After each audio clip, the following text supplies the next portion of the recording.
Hello and welcome to Dave's Dispatch. I'm David Dennison, your host, and on this week's show, we're going to talk a little bit about the relationship between the church and the state. We're going to talk a little bit about supposedly woke AI. That'll be a fun one. And finally, we're going to talk about California's new alert system for missing children. We're going to begin with a topic I don't spend an enormous amount of time talking about, and it's because it's not really right within my wheelhouse, but I think I have some qualifications to speak on it, and I'll tell you a little bit about what those are. We're going to be talking about church and state, and specifically we're going to be talking about church, which is the thing that I don't usually spend a lot of time talking about. I did grow up in the church. My dad's a priest. Both of my grandfathers were priests. I regularly attended Sunday service. I sang in the choir for 10 years. I was in youth group. I went to Bible study. I know my way around religion, is my point. And I have always had a particular pet peeve about the Christian right's insertion of their religious views into their politics. Now, we're not going to spend a lot of time pointing out that religious people in government are not supposed to use their religion as the basis for the laws that they create.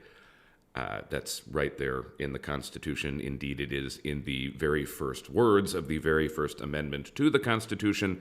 Congress shall make no law respecting an establishment of religion or preventing the free exercise thereof. I may have gotten one of those words wrong, but I think that was close enough for government work. The point is, we are not supposed to be bound by the religious whims of leadership. And that's a very good rule. And if you've ever lived in a country where they don't have a First Amendment, as most don't, or anything like it, then you know how frustrating it can be to have to do something because somebody else's spiritual or theological views say that you should have to. But like I said, that's not really the topic here because, liberal comes out against Christian conservatives is not really an interesting angle to any story. What I think people should spend more time talking about is that so many Christian conservatives in the United States government don't have a good understanding of the religion they're out there flogging. And that frustrates me. And it should embarrass them, but of course it doesn't. So why are we talking about this? Well, for one thing, we're talking about it because there were a pair of amusing stories about the new Speaker of the House, Mike Johnson, who is an avowed Theocrat. And in one of them, you may read about this in the newsletter at some point, but he talked about how he ascended to the speakership and told a story for a group called the National Association of Christian Lawmakers, where he explained that God woke him in the night and told him that he needed to get ready for power and that God wanted him to be his Moses. Now, never mind the self-aggrandizing crap associated with saying something like that. He's actually breaking one of the 10 Commandments here. The other story, by the way, about Mike Johnson was he appeared with a motley crew of Christian right lunatics. I can't even remember what the name of the event was, but it was some kind of prayer breakfast where these guys were getting up on stage and talking about their belief that the United States is under the sway of literal, actual demons who are causing us to veer down the path to darkness. Now, when these guys go off about this, what's the moral outrage that they're always talking about? Is it hungry children? Is it sick people not being taken care of? Is it homelessness? No, it's gay people. It's always gay people. That's the only thing that these people care about. It's the only use they seem to have for their religion is to fight these incessant culture war battles. But back to Mike Johnson, hasn't been really out there on the gay marriage issue, but it does feel like there is a little bit of a conservative groundswell attacking the legality of gay marriage. Michael Knowles, who's a conservative commentator with, I think, the Daily Wire, recently spoke at CPAC, and he went off on this and was talking about how we need to undo marriage equality. And of course, the Supreme Court is conservative right now. And Samuel Alito, who is one of my very least favorite justices, quite openly signaled his eagerness to overturn marriage equality in a recent interview that he gave. So, the Christian right is coming for this. And what I can't stand about all of these pushes, and I'm focusing on Mike Johnson because he said the Moses thing, and that just triggered me because I thought it was too funny. But anytime these guys do this, anytime they come out and they say, well, it's not me saying this, it's God. God doesn't want gay people to get married. Okay. This is actually in the 10 Commandments, that you are not supposed to do this. And I don't think people have a particularly clear understanding of this. But the third commandment, usually it's the third commandment. In different renderings of the Bible, the commandments appear in a number of different orders. But that's a story for another time. The third commandment, in the King James Version at least, is usually translated as, "Thou shalt not take the name of the Lord thy God in vain." And if you're my age-ish, and if you grew up with Christian parents, as I did, you probably spent a good part of your childhood being admonished for saying things like, "Oh my God," or "God damn it." And the explanation for why it is that you shouldn't say something like, "Oh my God," is that it is ostensibly a violation of the third commandment, that is taking the name of the Lord in vain. That always struck me as a very unusual commandment, because if I were God and I were coming up with 10 main laws that I wanted people to follow, people invoking my name when they weren't really talking to me, I don't see how that would make the list. And it always struck me as a sort of unusual prohibition. And I can understand why people don't appreciate actual blasphemy, or saying disparaging or insulting things about the deity that they worship. But taking the name of the Lord in vain by, you stub your toe and you say, "Oh, God." Like, really? That's a violation of the 10 Commandments. Okay. Well, I read up a little bit about this, and it turns out that, yeah, arguably that is a violation of that commandment. But several other books of the Bible, so the 10 Commandments are handed down in the book of Exodus. And there are several subsequent books that clarify some of the commandments, because what happened after the 10 Commandments got handed down was not that people immediately perfectly understood them and followed them. What happened instead was that a lot of people perverted them and didn't follow them and intentionally misunderstood them. So all these other prophets had to keep coming and explaining to people what they were getting wrong. So we have in Leviticus, we have in Deuteronomy, we have in Hosea, all of these explanations and clarifications of the 10 Commandments and what they actually mean and what behaviors are actually being prohibited or encouraged by them. And in the book of Jeremiah, in the 23rd chapter, this is about 700 years after the Egyptian Exodus, supposedly. The prophet Jeremiah is explaining to the Israelites everything that they've gotten wrong since Moses gave them the 10 Commandments. And he has particularly harsh words reserved for what he calls the false prophets. And these were people who took up a mantle of religious leadership and abused it for their own purposes. And I'm going to quote here. I'm just going to consult my notes, because verses 25 and 26 of Jeremiah chapter 23 are illuminating, particularly as they regard to somebody like the Speaker of the House, Mike Johnson, saying that God told him to be Moses when he woke him in the night. So it reads this, and this is not the King James Version. "I have heard what the prophets say who prophesy lies in my name. They say, 'I had a dream, I had a dream.' How long will this continue in the hearts of these lying prophets who prophesy the delusions of their own minds?" Now, he doesn't say it outright, but he is talking about the third commandment here. He is talking about taking the name of the Lord in vain, and what that actually means, and a much more serious violation of that commandment, is when you say, "God told me that you have to," whatever it is, fill in the blank, or God told me that you're wrong, or God says that you're wrong. And it turns out that the speaker is in complete agreement that whatever God says is wrong is in fact wrong. That's kind of always how it works, isn't it? Famously, the writer Anne Lamott put it this way. I want to get the quote right, so I'm going to read it here. You can safely assume you've created God in your own image when it turns out that God hates all the same people you do. I think that's brilliant. And this interpretation of the third commandment, of taking the name of the Lord in vain, and that really meaning claiming to speak for God or invoking God to try to get people to do what you want them to do. In other words, to confuse your own will with the will of God. Let's see if we can deduce why that interpretation of the commandment might not be more popular than it is.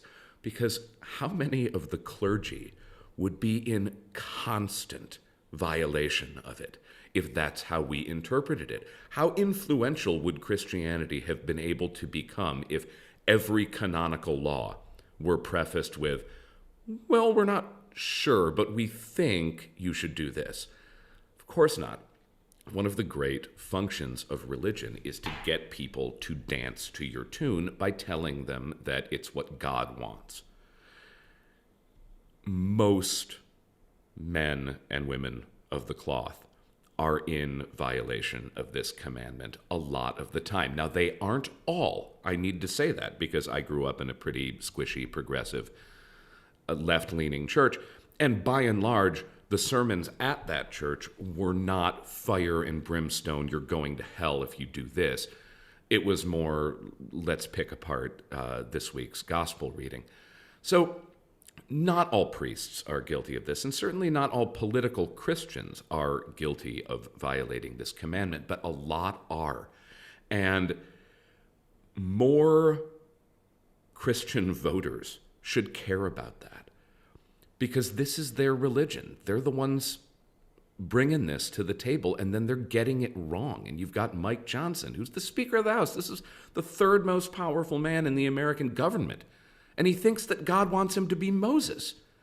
He's telling credulous people that God came to him and told him to prepare for power. And what he obviously means by that is that you should accept his judgment, and you should accept his will and his wisdom as being bestowed to him by God. That's a crazy claim. And it's not just prideful behavior. This is actually covered in the Ten Commandments. Now, many of you are going to conclude from this discussion that we shouldn't be having it at all because, again, right there in the Constitution, right there in the First Amendment is Congress shall make no law respecting an establishment of religion. And I agree with you. But if we're not going to get the Christian right to understand that they are not supposed to be playing spiritual and religious games in government, maybe we can at least point out that the religion they are unable to shut up about is one they have badly, badly misunderstood. We're going to move on now. And what I want to talk about is a very funny story. This one has been really amusing to me for the last few days. If you didn't see it, Google just rolled out their new artificial intelligence chatbot. It's called Gemini. And it's actually, the scandal and the controversy aside, and we'll get to that in a minute, it's an enormously powerful tool. It's actually quite impressive. If you've ever used ChatGPT, it's a bit like that, but slightly more robust. It can show you pictures. It can draw you pictures, which is really cool. Most free AIs do not do that. You usually have to pay for AI that will generate its own art.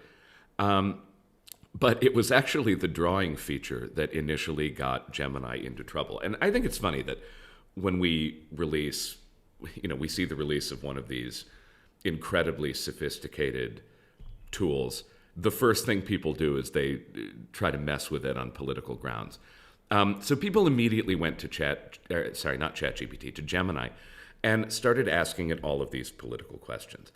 And they started asking it to draw things, and users were noticing a kind of unusual and amusing bias in that Gemini seemed to really not want to draw pictures of white people under any circumstances. So if you told it, draw me a picture of a tennis player, it would say, and they've disabled this feature, so I'm not quoting this exactly, but it would say something like, okay, here is a diverse group of tennis players. And it would show you like 4 non-white women who are tennis players. And you say, okay, draw me a picture of a male man. Okay, here's a diverse group of male men. And it would be like 4 non-white women. And you could do this with any, so people did it with draw me pictures of the founding fathers. And like there were women and black people and indigenous Americans that it was returning images of. And I dug a little deep. I played with this a little bit, and I thought it was really quite funny that it was doing this, particularly because it was just defaulting to, okay, here's a diverse group of it. Well, I didn't actually ask for a diverse group. I guess I don't have a problem with the diverse group, but that is built into the program that, okay, we're going to give you diversity, whether or not you've asked for it. You have to, it's a machine, so you have to think that that's a little bit funny. But I dug a bit deeper, so I started saying, okay, draw me a white tennis player. Oh, I can't do that because I'm not allowed to construct images of people based solely on their race. So I said, okay, draw me a picture of black civil rights leaders. Well, that it will do. And it did. Okay, draw me a picture of white civil rights leaders. I don't really know what white civil rights leaders would look like if I were asked to draw them myself, but it wouldn't do it. So this wasn't an imagined thing. This wasn't just, that some conservative tricksters started messing with the chatbot and were getting it to do something really weird. This was how it was set up upon its rollout. And that wasn't the only thing. People were asking it all sorts of complicated, thorny political questions and getting it to return these just really waffling, it's hard to know, there's no clear definition of what white privilege is, if that's what you asked it about. And everything that it would say about anything political just ended up sounding like a hostage statement. And it was really tickling to sort of do this. But some people are a little bit, I think, getting this wrong, in that the criticism is, oh no, Gemini is woke. Right? We've got woke AI now. What fresh hell is this? I don't think that's quite right.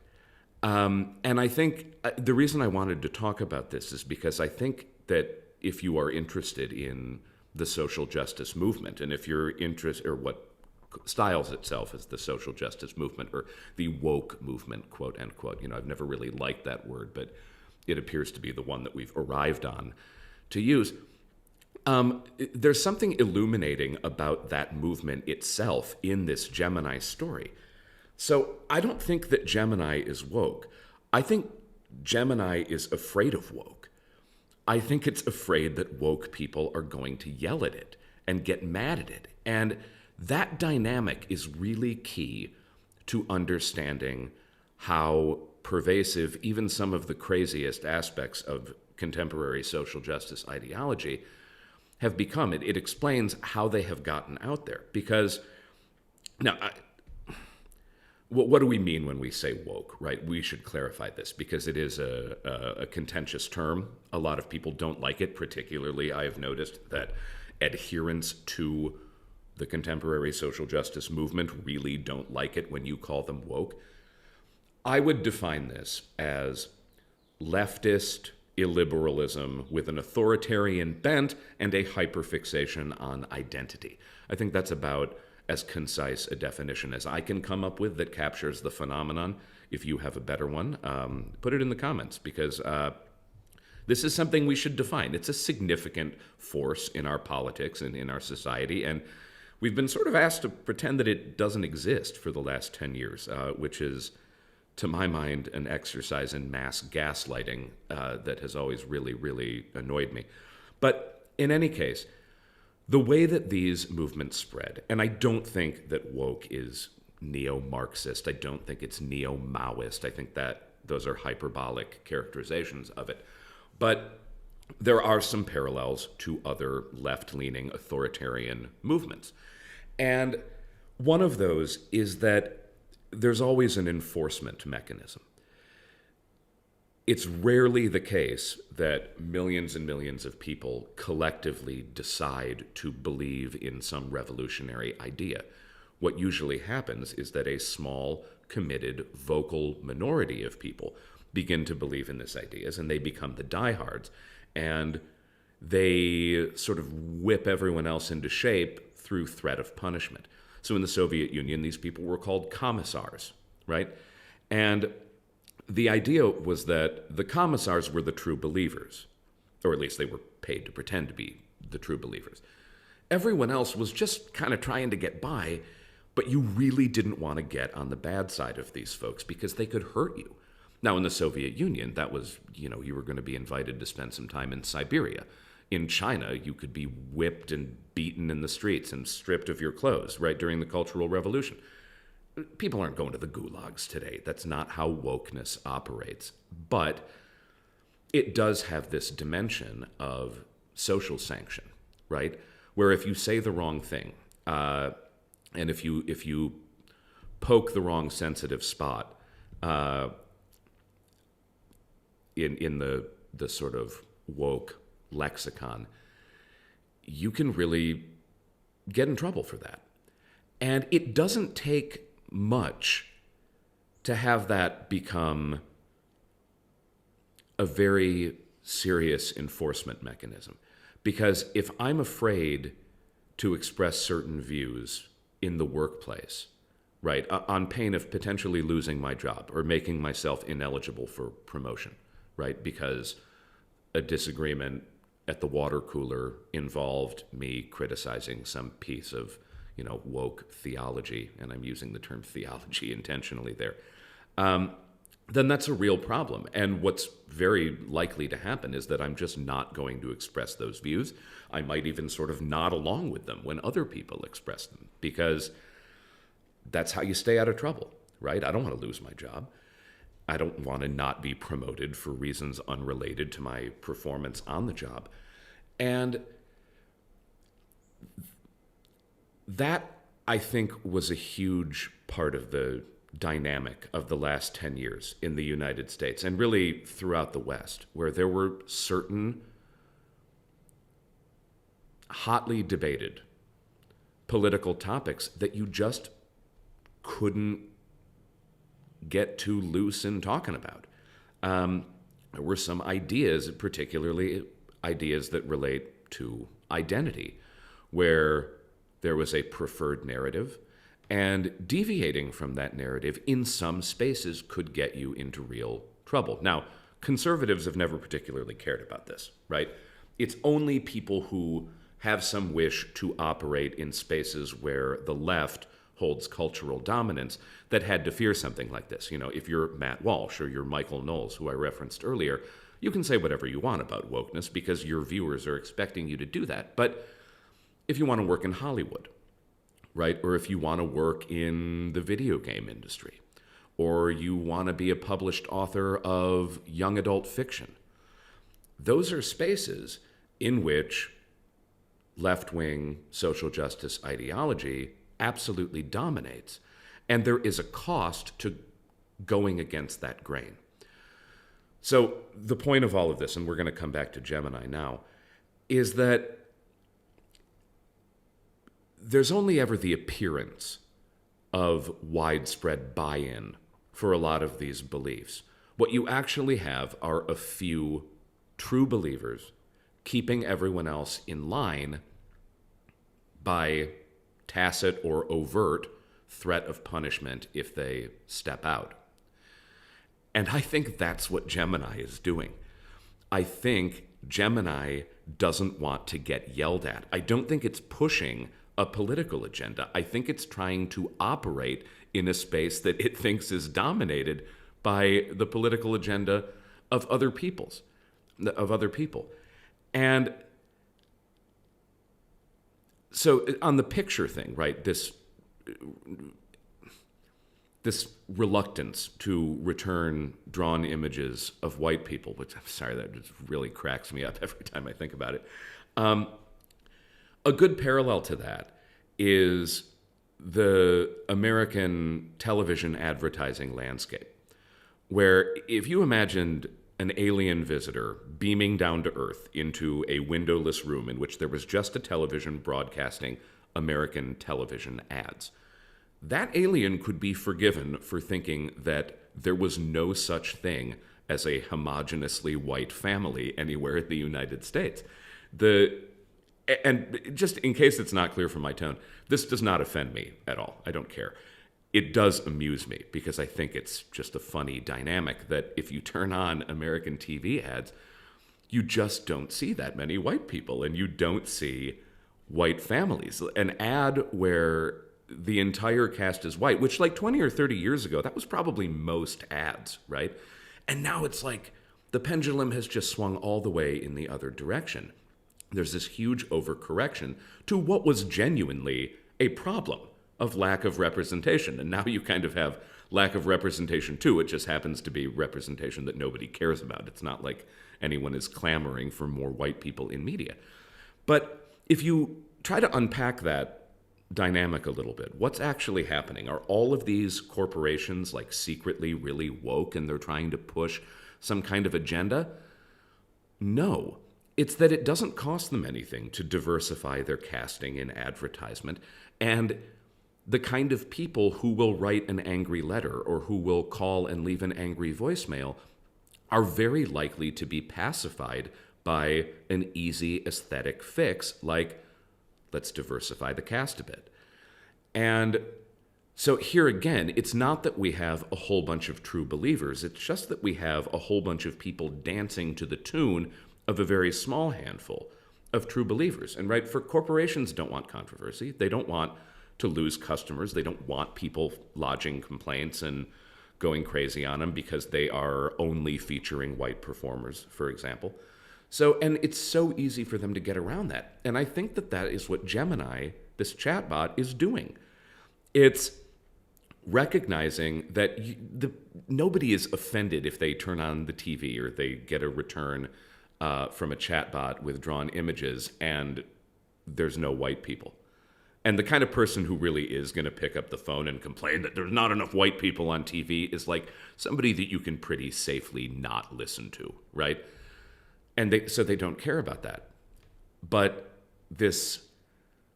we're still living through this overcorrection of for decades and decades and decades, it was all white people, wall to wall, everywhere you looked, in TV and in media and in advertising. And now, everything kind of looks like an episode of The Electric Company. And I just think it is profoundly hilarious that we have created, by we, I don't mean me personally, of course, but we as a species have created this incredibly powerful machine that can think and that can draw. And it's a key operating principle for it is that it's really, really scared that you're going to ask to talk to its manager. And I'll tell you what, if you can't find that funny, you are just not having enough fun in life. Now, there was one more thing that we're going to talk about before we wrap up here. And it's a slightly more serious, well, not a slightly more serious topic, it's a vastly more serious topic. But it also kind of fits within the same culture warring space. And the California Highway Patrol recently rolled out a new initiative that they were instructed to create by the California legislature, which is they now have a new system of alerts for missing children. So most listeners will be familiar with the Amber Alert system, right? You get an Amber Alert, it means that there's a missing child. California has expanded this now so that there's really no other way to put it, it has racially segregated the public relations side of missing children and missing young people. So now in California, when a black child goes missing, it's not an Amber Alert, it's called an Ebony Alert. And if an indigenous child goes missing, it's called a feather alert. Now, okay, those terms are, a little bit cringy. I think it was ill-advised to use the words ebony and feather, for God's sake. But a lot of people, this has caused a lot of genuine outrage, and not just among conservatives. A lot of kind of dissident, woke, skeptical lefties like myself have been really jumping up and down on this. And there is a case to be made that probably this is not a police function that we want to be racialized. I disagree. And I think that the Ebony Alert idea is a noble one, and it's one that I hope succeeds. And here's why. Look, should we care equally about all missing children? Yeah, absolutely, we should. But here's the bad news. We don't. This has been studied and studied and studied. There's even a name for it, missing white woman syndrome. If you are an adorable little white kid and you vanish, it is going to be nonstop 24-hour media coverage for weeks and weeks and weeks and weeks until you are found or people are just worn out by the story, right? If you have black skin and you go missing, you are going to get vastly less press attention. And media coverage when a child is missing is phenomenally important. That is how people know to be on the lookout. This is a literal life and death issue. If people don't know you're missing, they don't know to look for you. And the idea behind the Ebony Alert and the Feather Alert is that we have this huge disparity in how much society and the media care when a kid goes missing, and that is down to what color their skin is. So we need to do something about that. We need to correct for that problem, because people are going to die if we don't. Now, folks think that the Ebony Alert and Feather Alert system is some kind of racist outrage. I don't think that's the racist outrage in this story. I think the racist outrage is that a huge number of people simply don't care that much when someone goes missing who doesn't look like them. So I think the idea behind this is to do two things. It's to generate more engagement and attention within communities of color, where this is sad, but it's probably accurate, where interest is likely to be higher anyway. And also probably to trigger, a useful version of white guilt, right? You get people looking at that. It reminds them that we have this disparity and that thousands of kids go missing every year, and most of them you never hear about because their skin looks different to yours, and that's terrible. And you should feel bad about it, and now you're looking at the Ebony Alert, so it has succeeded, right? We're talking about it. The first Ebony Alert that they released got shared all across the media, which means a huge number of people saw that little girl's face that probably wouldn't have. So, hey, already it's a success.